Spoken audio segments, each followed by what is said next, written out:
I don't want no oil a-spoiling my shoreline. I like fish much better than crud. I like birds and things a-creeping and crawling. Won't trade no more oil for blood. The sun done give us all we need to make this country run. But that black demon oil's got us fussing and fighting, and I do believe it's time we was done. I don't want them nukes run by them kooks who think radioactivity is fun. No more three-headed frogs or kids with leukemia.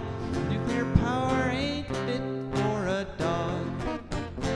The sun done give us all we need to make this country run. But that nuclear power's got us fussing and fighting, and I do believe it's time we was done. No nukes!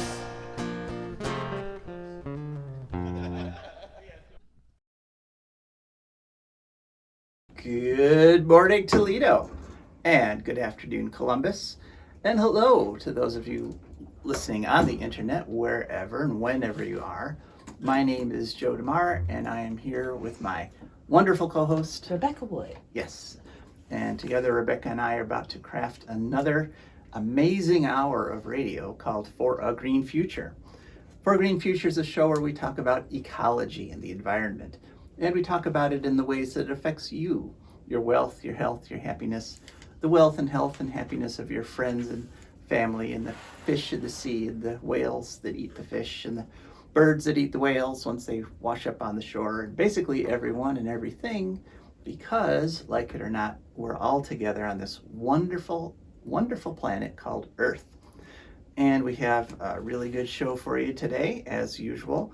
We're just going to chat for another 10 minutes or so. And then we have an interview with Maureen Willis, who is your Consumer Counsel. She's the official Ohio Council for Consumers, which is pretty much everybody. I mean, most of us are consumers, right? I don't know of anybody who's like living completely off the land right now. So she's the council, as in, and I am unanimous in this. Right. She is all of our legal counsel when it comes to being consumers. So that kind of council. Yeah, like legal counsel. I thought right? like a collection of people who decide stuff. Never mind. Nope. And then we'll hear from our advertisers and patrons, without whom we could not do this show. Is that right? Who are essential for us doing this show. Then we're going to hear from Rebecca. And Rebecca, what are you looking at and why? In honor of Indy 500, we're going to do the White River in Indiana. Very appropriate for our sports channel here. Yes. The Indy 500, I would just like to point out, is a sporting event. Right. Yes. I know about sporting events. Some of them, anyway. Yes. Yeah, a couple. Occasionally they penetrate my consciousness.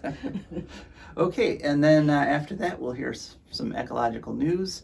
And hopefully, at one point, we will hear from you folks. If you could call in at 877-909-1007. That's 877-909-1007. We'd love to talk to you about any ecological or environmental issue which is concerning you right now. And we really do appreciate feedback. And actually, I got some feedback on our Facebook page this past week. Okay. Yeah, it was kind of interesting, though. A fella basically accused me of being a beta and said that we should all just get off the air. Okay. And apparently because I'm a beta. And that made me realize there's something I have to announce, that I'm actually an alpha. Right. Right. And, you can tell not just because I can use a deep voice sometimes, but also because alphas, like in actual guerrilla troops, alphas and wolves, right? Wherever you got a social hierarchy in animals, in wildlife where there are actual alphas and betas and gammas and deltas.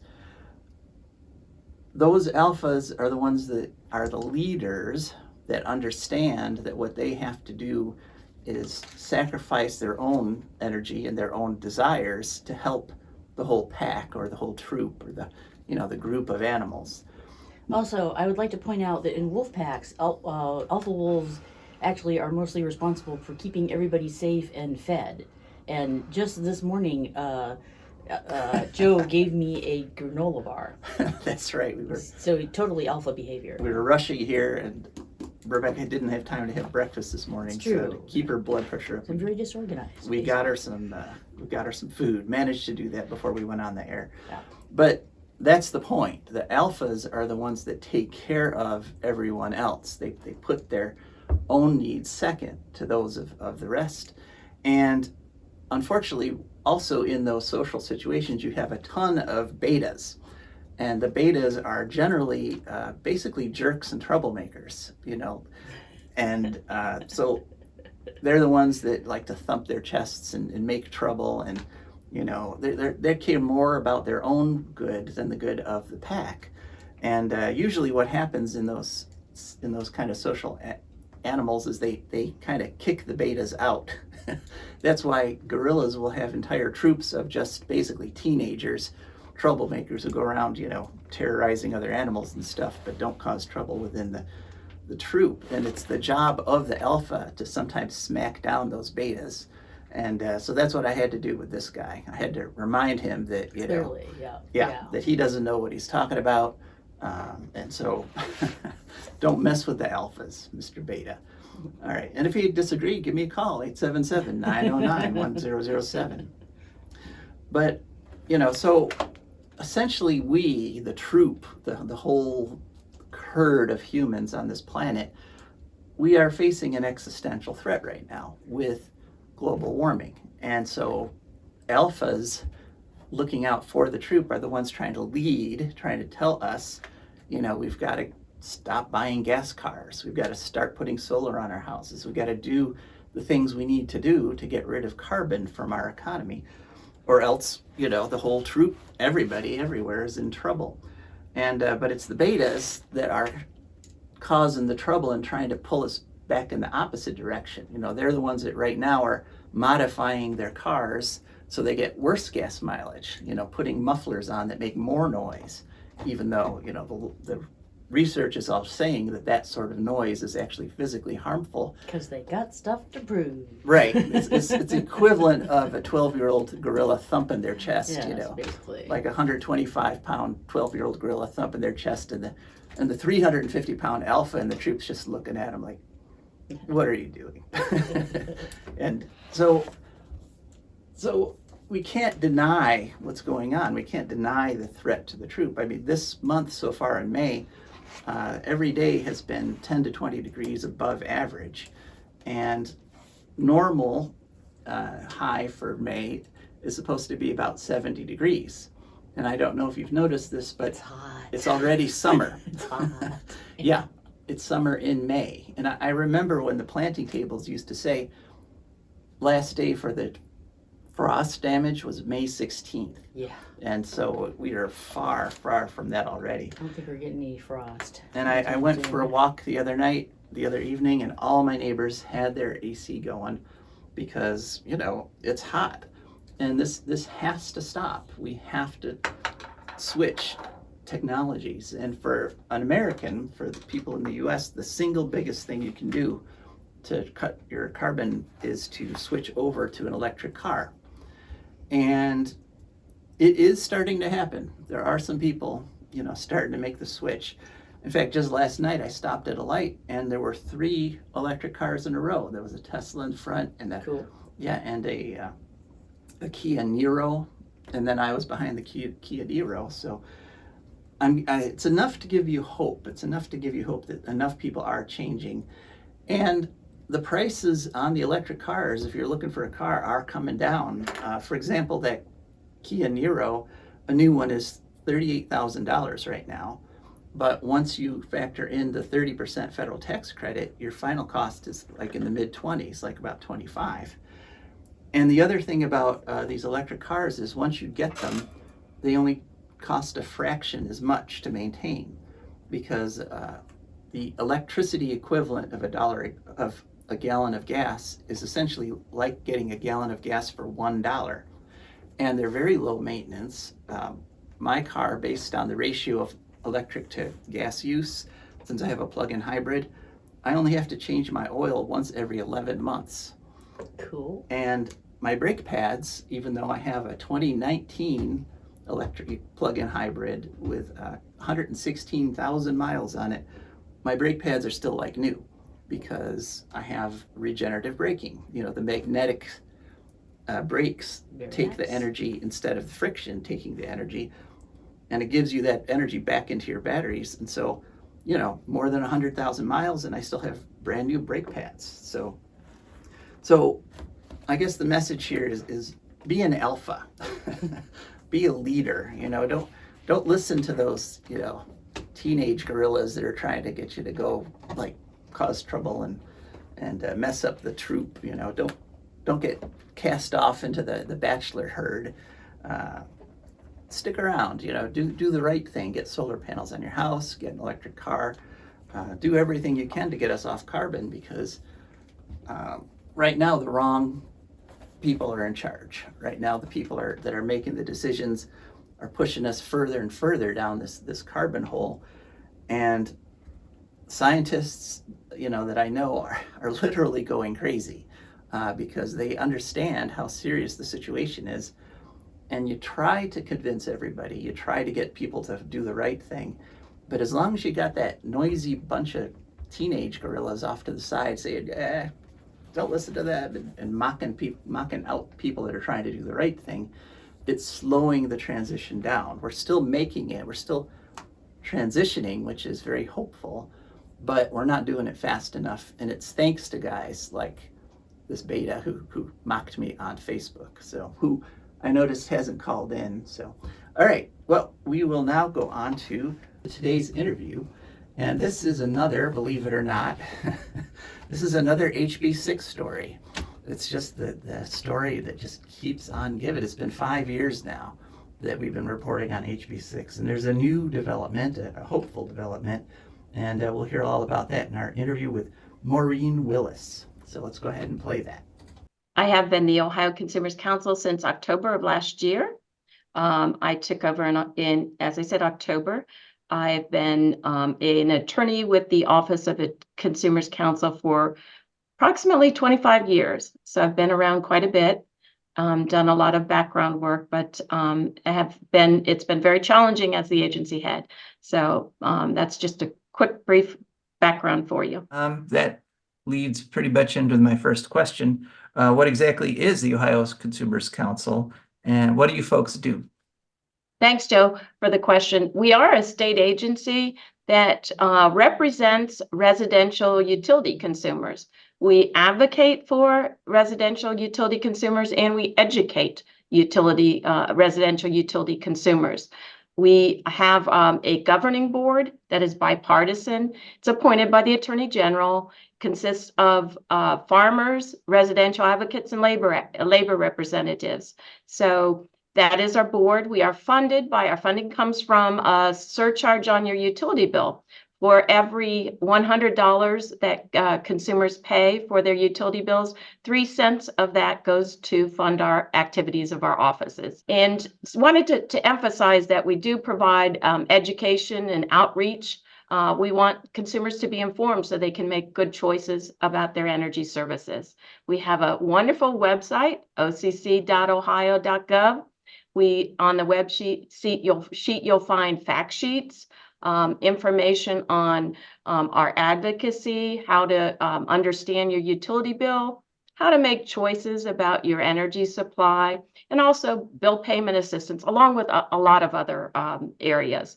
We also are very active on social media. We are on X at OCC #4 consumers. We have YouTube videos, and we also put out consumer alerts. So we're very active in trying to get out and educate consumers about utility issues. Okay, that's quite a bit. you folks are doing. The reason I asked you on today is because you recently did a filing in front of the Public Utilities Commission in opposition to a surcharge that OVEC is getting. And so before we get into the details, what exactly is OVEC that you're going up against in front of the Public Utilities Commission? Well, for background, there are 3 of the 4 major utilities in Ohio, DP&L, AEP, and Duke, own shares of the Ohio Valley Electric Corporation, or OVEC. OVEC owns 2 1950-era coal plants, one in Indiana and one in Ohio. And so we are fighting the utilities who are asking for consumers to subsidize these old, inefficient, polluting coal plants. And if you go to our website, which we mentioned, occ.ohio.gov, you can see we have a ticker on our website that shows the cost to consumers of those coal subsidies that consumers have paid to date. And I'm looking at the ticker right now, and it's ticking and it's ticking. And we are, as of today, $249 million have been collected from consumers for the coal plant subsidies. The estimates are that that's going to increase, that subsidy will increase to at least $700 million by 2030 when it is supposed to end. So these are huge costs that are on consumers' bills.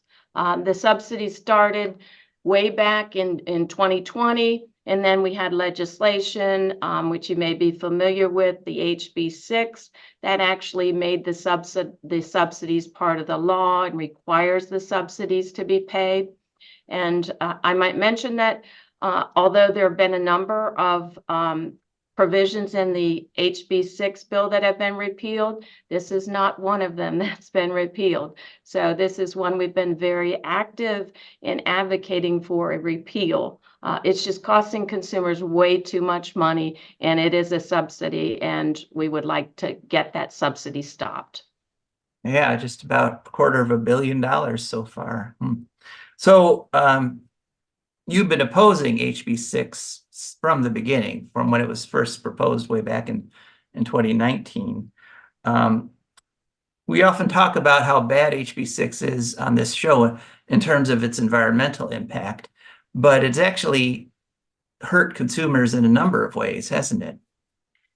I would agree with you, Joe. You're right. We have opposed House Bill 6 for a long time. It had not only these coal subsidies, but there were a lot of other bad things in that legislation. There were nuclear subsidies. There were revenue guarantees. It was really a financial bonus for the utilities paid for by the consumers. And as you say, the coal plants, not only do they present health issues for Ohioans, but they've been again, we've talked about the subsidy. We've been paying hundreds of millions of dollars for these coal plants. They're uneconomic, they're not profitable, and yet we pay for them day after day.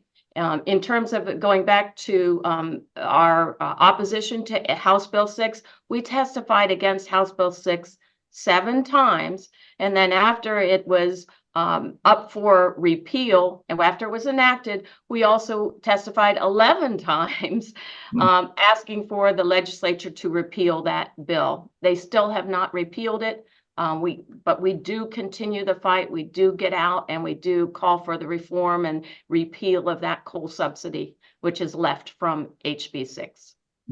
Early last year, one of the friends of the show, Molly Nichols, from the Sierra Club, she actually held a rally in the lobby of the Public Utility Commission office building, demanding that they conduct the audits that are required under House Bill 6. What those audits, if they show that the money is being collected, that just about $250 million so far is being spent imprudently, then basically the PUCO has a responsibility to end the subsidy.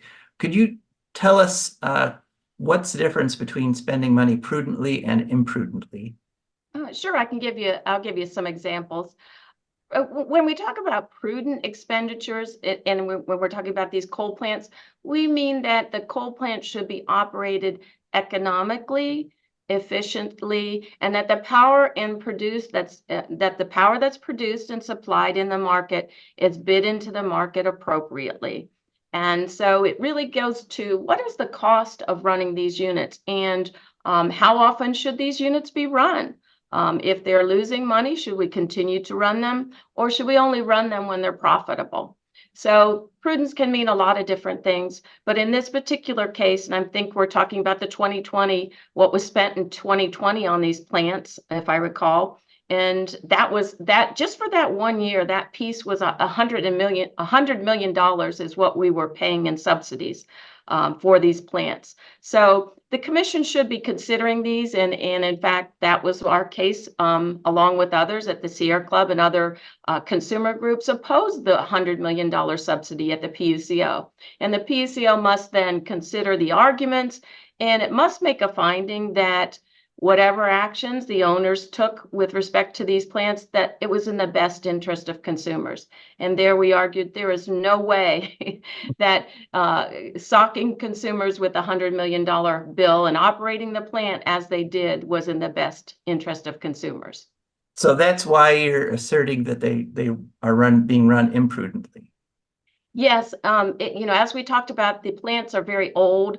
The cost of producing powers out of these plants is very high, considering other available sources like gas and even renewable energy. So these plants are very expensive to run. And what the owners did is, instead of operating these plants at a time when they would be profitable, they essentially ran them 24/7.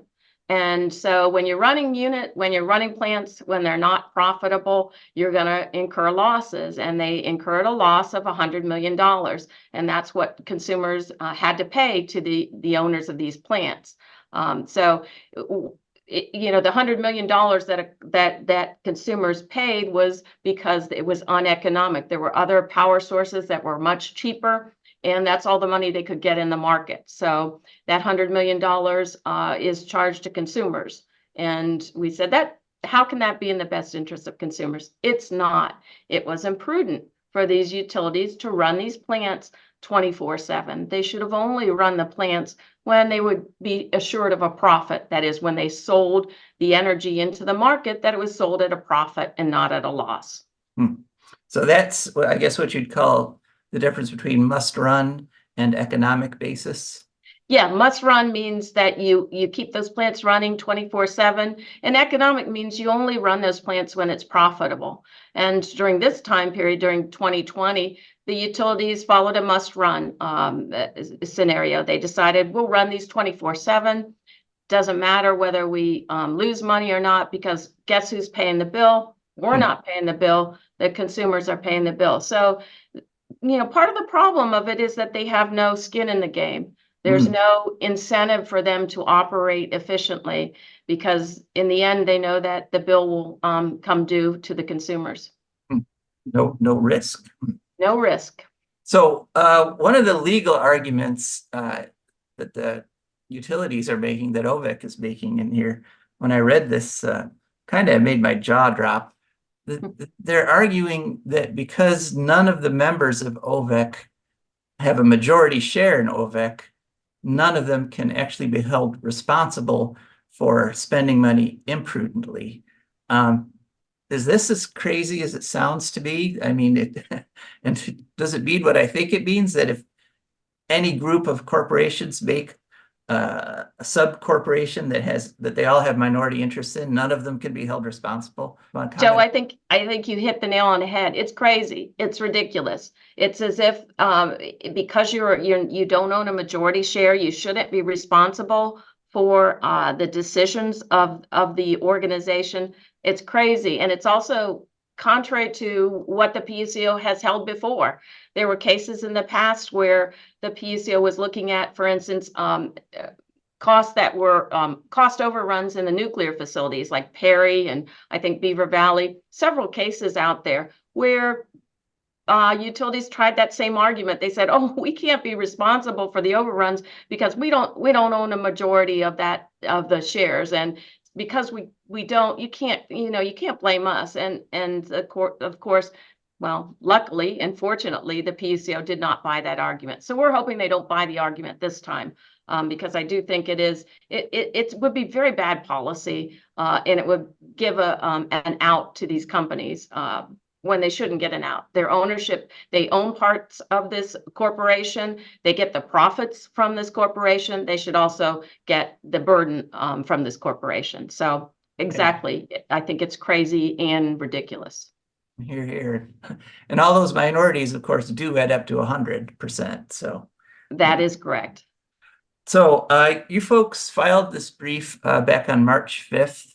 Has there been reaction from the PUCO? What is the pathway here from this filing to OVEC actually losing the subsidies? So Joe, we did file briefs. We filed two sets of brief, actually, initial and reply briefs. And now what happens is the PUCO will take a look at the briefs and will look at the evidence that's been produced and render a decision. Now there's no timeline on that decision, so we can't say it'll be out next week. Typically, it will take months for a commission order to be issued. So once they they issue an order, they make a decision. They decide, okay, either consumers have to pay the $100 million, or we're going to refund the $100 million or some part back to consumers. So it is up to the commission. Once they issue that order and make their determination, then we get the opportunity to ask them to reconsider. It's called an app for rehearing. And then after reconsideration, they will issue another order. And then based upon the order on reconsideration, we would look at the order and decide whether or not this merits taking an appeal to the Ohio Supreme Court. We are very, we often when we disagree with the PUCO's decision, we will take the issue up to the court and try to seek justice for consumers at the court. And actually, that's been, I'd say we're more successful at the court than we are at the PUCO. Some of the most moving testimony against HB6 way back in 2019, there was a pediatric doctor from Cincinnati who described how pollution from one of the plants was essentially killing children with asthma in the Cincinnati region. Keeping these coal plants open is continuing to hurt us in many different ways, isn't it? We would say so. And again, I'm going to send you back to our website. On our website, we keep track of not only how much the subsidy you're paying, but we also keep track of the pollution that's caused by these plants. As of today, we have 49 million tons of CO2, 35,000 tons of NOx, and 28 tons of SO2. So those are all things that have been emitted from these coal plants, not good for people, not good, cause health hazards. And this is all in addition to the fact that not only are we ruining the Ohioans' health, but we're also charging them a lot of money to do so. So it's a double whammy from our perspective. Okay, well, that's about it. Do you have anything you'd like to add? Sure, Joe, I'd like to encourage the listeners to take some action and to have their voice heard. And how they can do this is contact your state reps and your senators and your representatives and ask them to work on the repeal of the HB6 coal subsidies. Certainly you can make calls or letters. And there also is, in the case that we talked about in the 2020 case, you can file letters at the PUCO opposing the collection of the $100 million in coal subsidies. All you do is you can file a letter, and the PUCO has a website. The case docket is 21-477. And I'd also say a shout out for our website, occ.ohio.gov.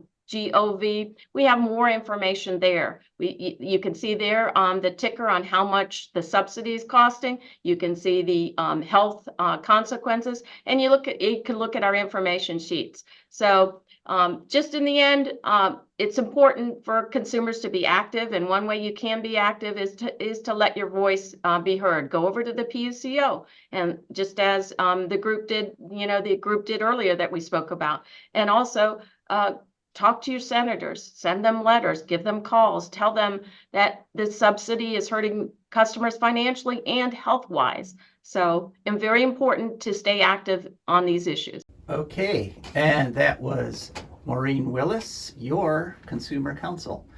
And one thing she mentioned is a story I haven't been able to put it in the Ecological News because I haven't been able to get enough details yet, but she just reminded me that just 2 days ago they announced Perry Nuclear Plant is shut down because they've got this big coolant leak that they have no idea where the coolant is leaking from.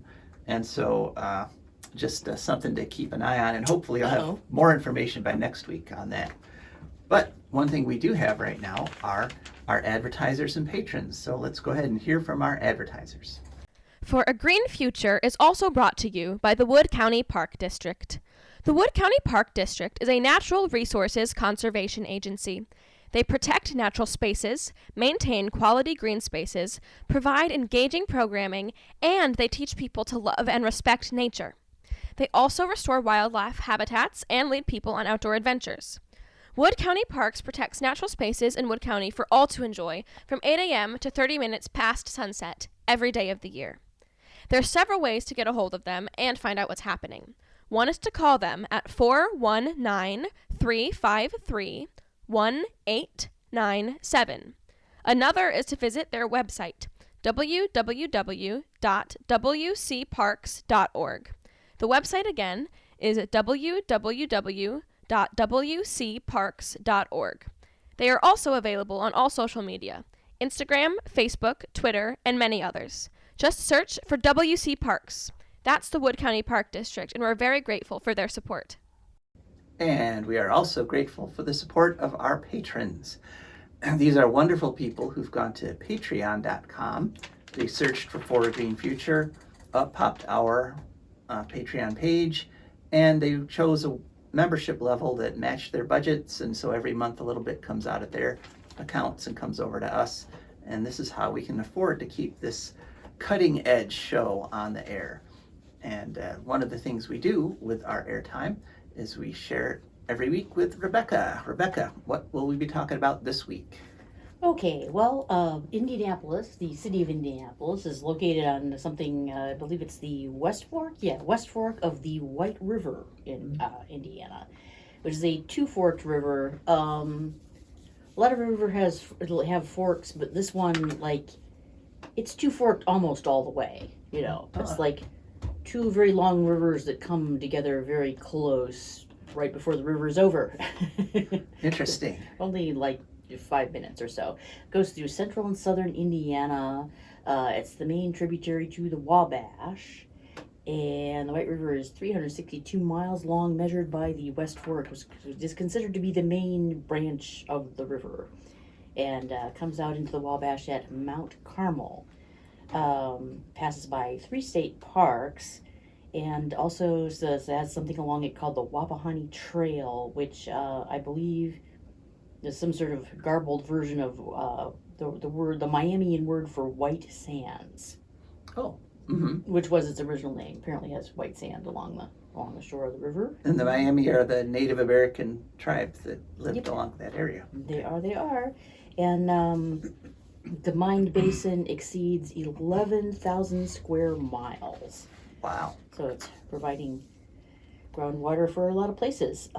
This river has all the problems you would expect of a river in a agriculture/industrial state like Indiana or Ohio. Got a problem with pesticides, obviously. It goes through a lot of farm fields. It's got a sewage overflow problem, I think, from Indianapolis.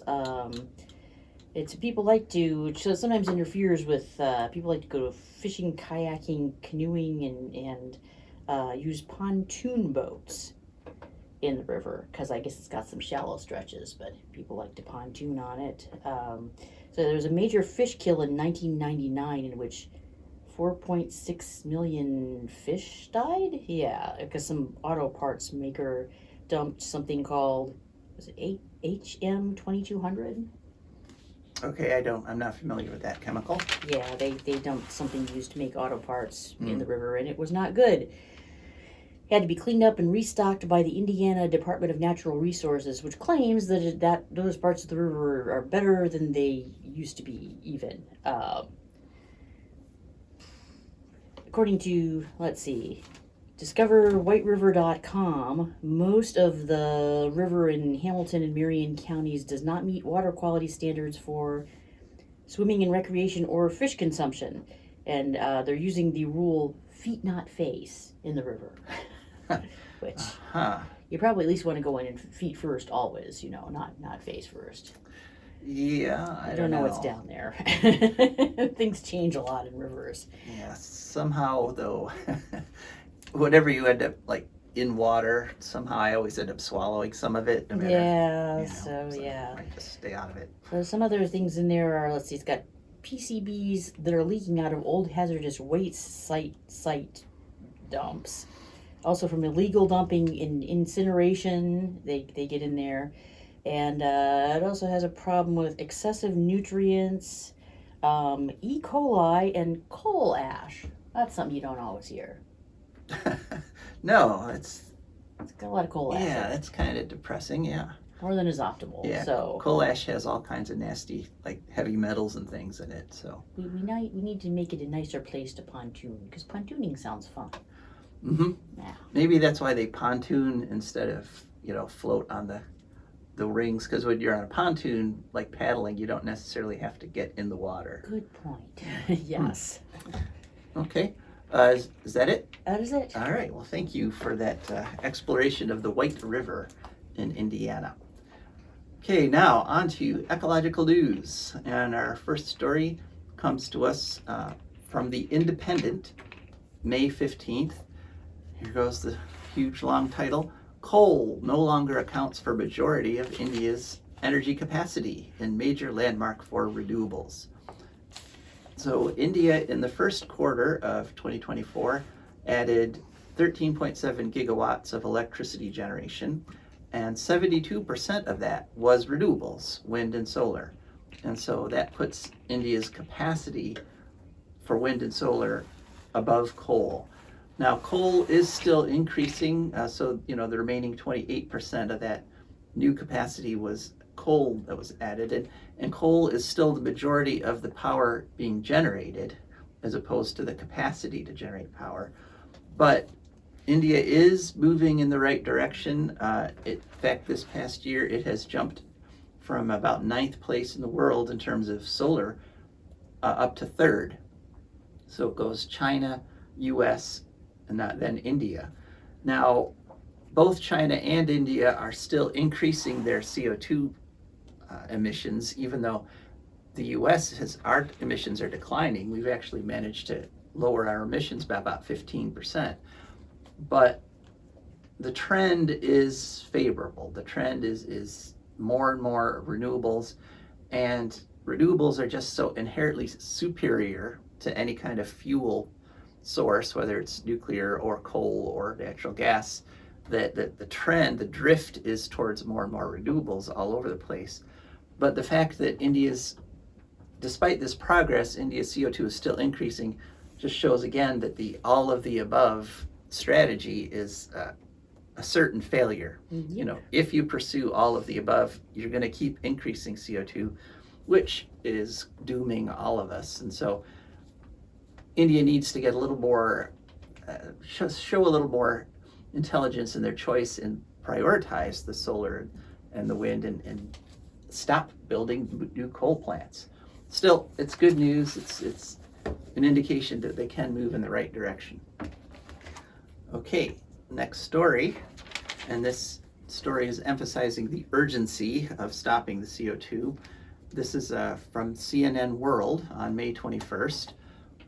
Ocean water is rushing miles beneath the Doomsday Glacier with potentially dire impacts on sea level rise.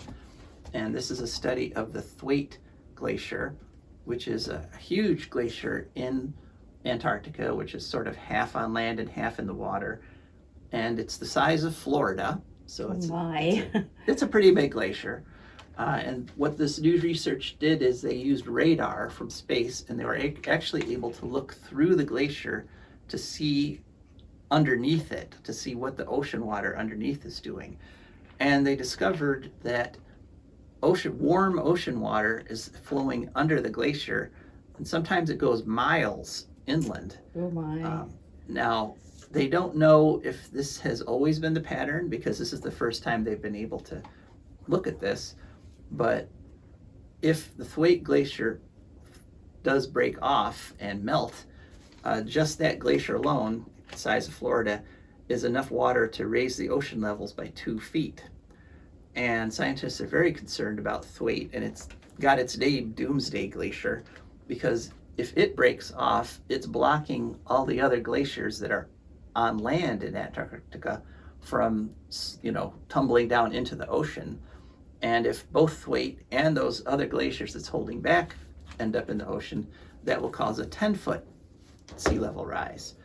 And so what this study by the University of California at Irvine did was, for the first time, they found what's called the grounding line, which is the line where the glacier leaves the ocean bottom and is actually all in the water. And they discovered, as I said, it shifts many miles every day with the tides, and it's just reason for concern, because none of the computer simulations that they run on global warming took this into account. Uh-oh. Yeah, they all thought, okay, the glacier, if you look at it from the ocean, the glacier ends here, so that's where the ocean water stops reaching, and now they're realizing it goes miles and miles under that, which could speed the whole thing up, and now they've got to reshift all their simulations. But again, that's still not enough of a prediction, because they're still not taking it into account. What, Rebecca? Positive feedback loop. Positive feedback loops, Oh, right? hey, it sounds as if, once Florida goes underwater, we can relocate everyone from there to this island. Just put them on top of the glacier. Right, yeah. There you are. I could see, real estate values on the glacier Yeah. going really high for a while there. Yeah. Oh, did you hear that Florida did pass the law saying that global warming isn't real? Okay. And so now yeah. you can't mention it in any official documents. The global, the Florida Department of Environmental Conservation can't base any policies on it. And everybody in the state of Florida now by law has to deny global warming. So. Well, pretty soon that problem will solve itself when Florida is no longer real. Yeah, and it kind of opens the door to solving all other kinds of problems. You just make them illegal, and then, problem solved. Exactly. Homelessness, health care, just pass a law saying it's not a problem. Right. Okay, anyway, back to our ecological news. Okay, this story comes from ProPublica on May 20th, and the title is Toxic Gaslighting: How 3M Executives Convinced a Scientist the Forever Chemicals She Found in Human Blood Were Safe.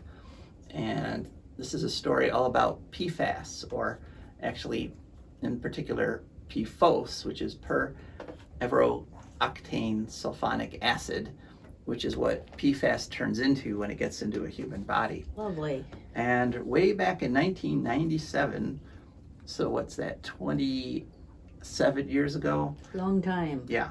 A gal named Chris Hansen, or a scientist named Chris Hansen, started testing human blood for this PFOS, and was shocked to discover it in every single sample that she took. Uh-oh. She was supposed to compare the workers at 3M who were exposed to PFOS to just the general population and get a baseline, but she found that both the workers and the Red Cross blood bank donors all had PFOS in their bloodstreams. And in fact, everybody, she was unable to find any humans alive at the time who did not have this PFOS in them. And so this was bumped up the bumped up the chain of command at 3M. And essentially what the thrust of this article is that 3M then spent the next 20 years denying that there were any effects of this, any toxicity. Even though it turns out that way back in 1977, so that's what is that? That's just about 50 years, right? Very long time. Yeah. That contributes usefully.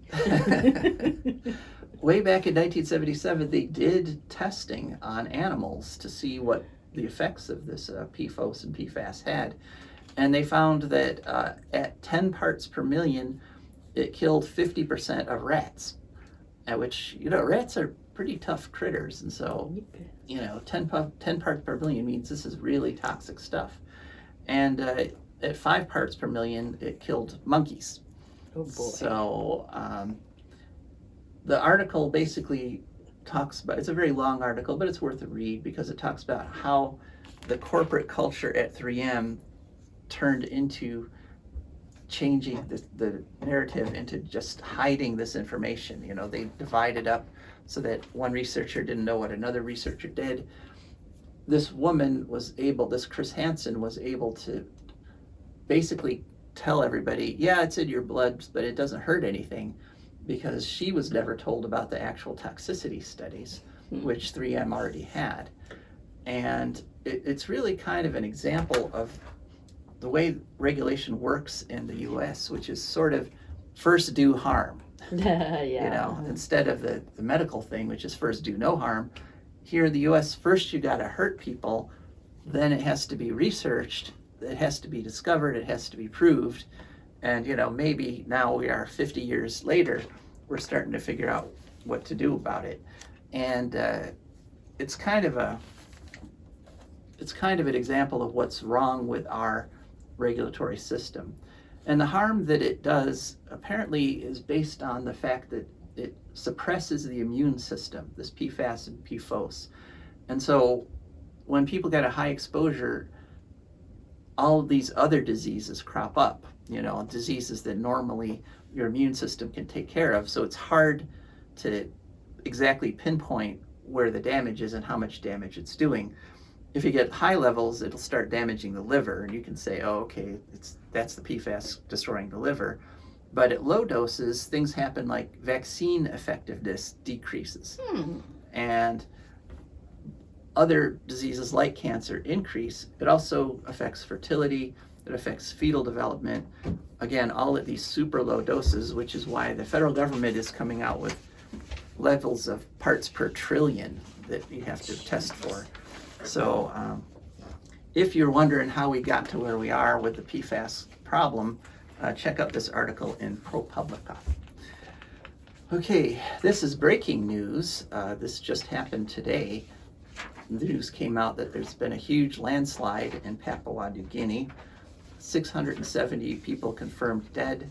It's in a little village called Yambali, which is in the Enga province of Papua New Guinea. And whenever I see a story about huge landslides killing thousands or hundreds and hundreds of people, I immediately think, okay, illegal logging. And this village was located on the side of a mountain, which should never ever have been logged. And I wasn't able to find that specific spot that had the landslide was logged, but I did discover that there's tons and tons of illegal logging going on right now in Papua New Guinea. People are upset because what's being exported are these round logs, which means that literally they're just taking the logs and shipping them out. There's no economic benefit to the local economy because they don't even get the economic benefit of having like a lumber mill where people get jobs turning the logs into boards and things. Wow. Most of the forests in Papua New Guinea are heading out to China, where they are used to make furniture and so forth. The practice, there's a whole bunch of it's basically a textbook case of all the different ways you can do illegal logging. One is the government issues what's called agricultural permits. In other words, these companies go to the government of Indonesia and said, hey, we want to make farms, we want to put up corn and maize and stuff. And so they're given these 99-year permits at almost free, either free or right next to free, like $10 or something. And so what's the first thing you have to do before you create a farm? Roads. That's true, and that is happening. But also, once you get the land, you have to clear the land to put in the farm. And so that's what they're using to do the logging. And in most cases, they don't then farm because this is rainforest, which typically has very poor soils. And those roads are being put in by the government. But what's happening is they're putting in a road, they're logging everything, and then they leave because there's no more logs. They don't plant farms because they actually can't grow anything. And then the roads fall apart because it's Oh, great. yeah, it's very there's a lot of erosion, always tons of rain.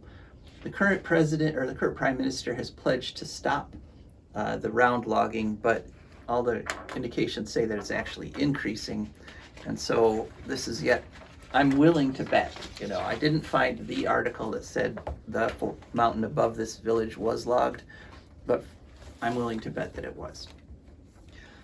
Okay, this next story, you may have heard this on the mainstream news, but as you may know, killer whales are sinking boats. They're sinking yachts.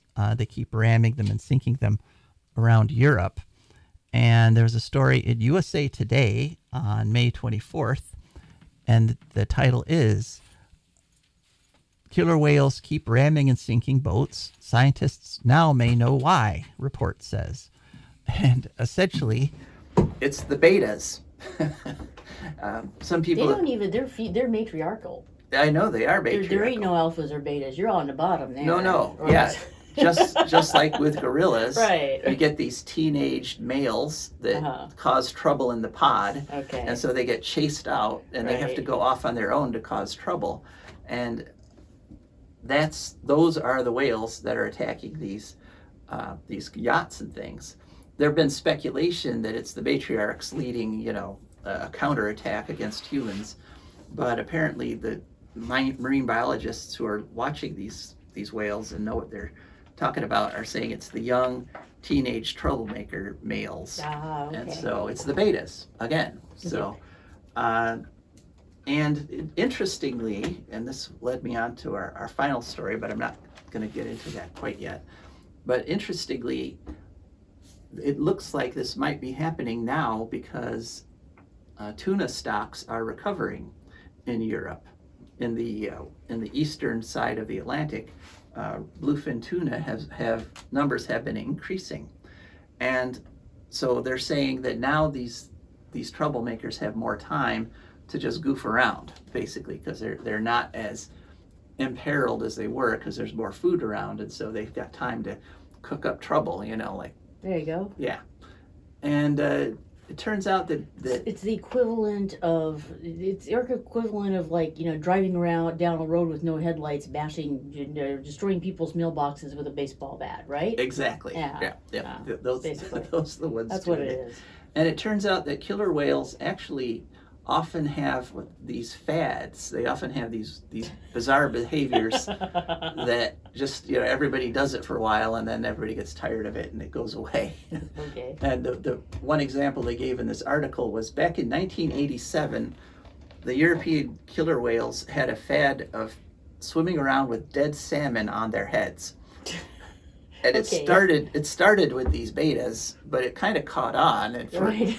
for like a year, everybody, all the killer whales were swimming around with dead salmon on their head, and then, at some point they all just got tired of it and they stopped. But so, they can have fads, their behavior can be pretty complex there.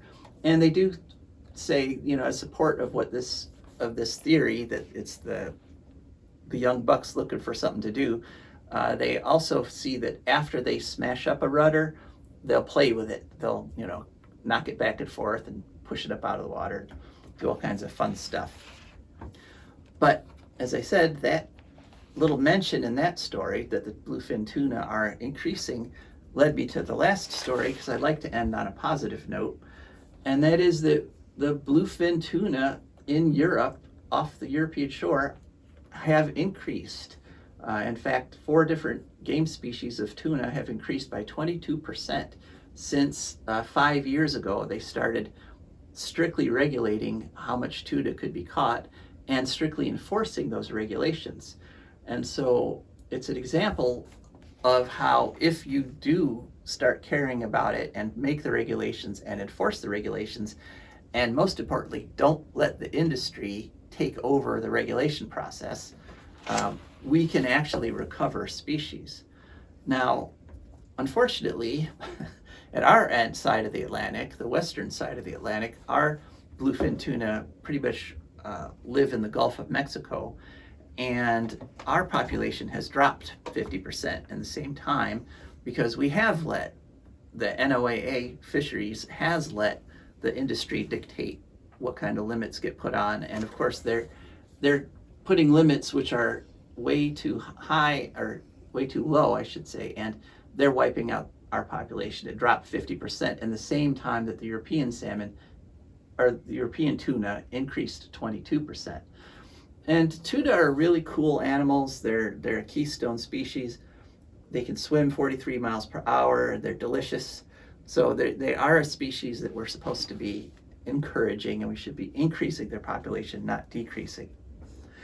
Now, unfortunately, I did a little too much research on this because I discovered an article on earth.com back in September of 23, and that, or November of 23, and that is, they're saying bluefin tuna will likely be extinct in 50 years because it turns out that tuna can't reproduce in waters that are more than 28 degrees Celsius. And the projection, the global warming projection, is that in a few decades, even the Mediterranean area where these populations have been increasing, it will reach the point where the tuna can't reproduce and they'll have to move up into the Arctic Ocean or go extinct. So that's on us. We need to stop putting carbon in the air so that we can keep eating tuna. So if you like tuna, buy an electric car. Yes. Okay, if you like tuna, put solar panels on your house. If you like tuna, don't vote for politicians that are pretending there's no such thing as global warming. So says Alpha Joe. All right. Yes. Well, thank you so much for listening. It's been a great show. This is Joe DeMare. And Rebecca Wood. And we are signing off.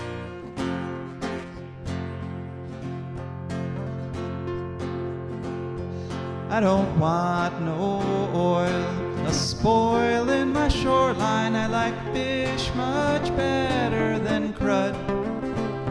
I like birds and things a creeping and crawling. Won't trade no more oil for blood.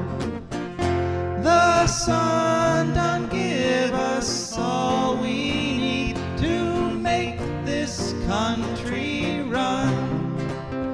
But that black demon oil's got us fussing and fighting, and I do believe it's time we was done. I don't want them nukes run by them kooks who think radioactivity is fun. No more three-headed frogs or kids with leukemia. Nuclear power ain't fit for a dog. The sun